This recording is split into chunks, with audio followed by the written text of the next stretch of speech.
People forget, man. People really do indeed forget. Petr Yan, what can I say? What a performance. What an incredible fight. Let's talk all about it, shall we? There's lots to be said about this one, especially when it came to Petr Yan's technique, the striking, the takedown defense, and the ability to get back up right away when he needed to. Like, the importance of that cannot be overstated. The fact that Petr showed he cannot be ragdolled by Merab spamming of takedowns, for the lack of a better word. And not only that, at the same time, he was the one getting the more decisive takedowns. All of these helped tremendously to open up Yan's striking, and oh boy, that was some striking. Like those body kicks and the hands as well. He rocked Merab multiple times to the body, landed some big jabs and right hands too, like it was crazy. Most people were thinking there was no way for Petr Yan to keep up with Merab's insane pace. I was one of them. We were so wrong. I'm glad we were wrong. I mean, looking back, it was true that if someone was going to beat Merab, they would have to display an incredible amount of improvement to their cardio and overall conditioning. Yan showed today that he made all of those improvements and some more. If you paid attention to the clinch and the grappling exchanges, one thing that really surprised me personally was how Yan seemed to be always a step ahead. He was consistently doing the right thing, and when those positions didn't lead to Merab laying on him for minutes on end, what ended up happening is Petr damaging Merab so heavily in the distance. To be honest with you, we could talk all day about how Petr set up and landed those big body kicks from the southpaw, but what was even more impressive, or interesting I should say, was Merab's big reactions to them, man. He was out there screaming in pain. We did not exactly need him to scream that way to see how damaging those were, but since he did, of course it looked and felt way worse than they would already, even if he tried to hide it, if that makes any sense. I don't want to be a hater, guys, okay? Like, let me remind you, I thought Merab would win this fairly easily, and I guess that's the main reason why I'm so excited for Petr Yan. Like, he finally downloaded all the information and brought the fight to Merab, and while Merab had a moment or two here and there, if we are talking damage, this wasn't even close. It feels beyond crazy to me to even say it out loud. Petr Yan took Merab down 5 times, and Merab, after shooting like what, almost 30 takedown attempts, he only got 2. I mean, maybe the UFC stats guys counted a bit too much with those takedown attempts by Merab, but my point still stands, you know. Yan dominated Merab all throughout this fight in every aspect of it, basically. Call me crazy, but I had him up 5 rounds to 0, cause clearly Merab's best round was the first one, and even then Yan landed this big right hand in that one, remember? So, just from the damage landed, even in the first round I would lean Yan still, I guess. At the end of the day though, I just wanna say, this was a situation I thought I would never see Merab in. Now that I'm done with glazing Yan, at least for a little while, let's talk about the future, okay?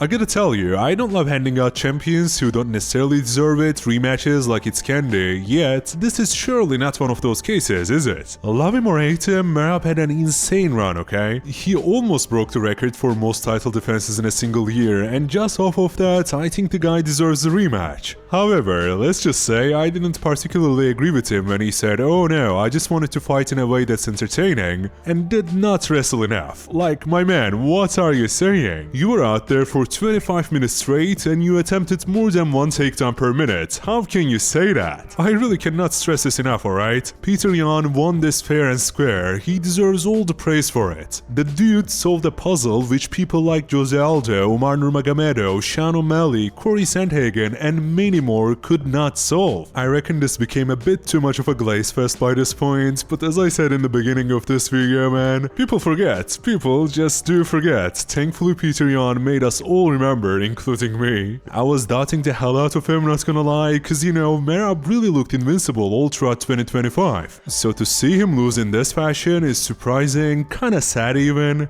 Still though, I'm so happy for Yan. I'm also happy for the division, cause it honestly feels like it will get shaken up a bit in a good way. So yeah man, UFC 323 delivered in a way I wouldn't expect in my wildest dreams. Hope you had a blast watching it, cause I sure did. Last but definitely not least, I wanna ask you, now that we are here, which matchups do you wanna see next in the bantamweight division? Comment down below and I'll make sure to join the discussion. Subscribe and I'll see you next time. Cheers!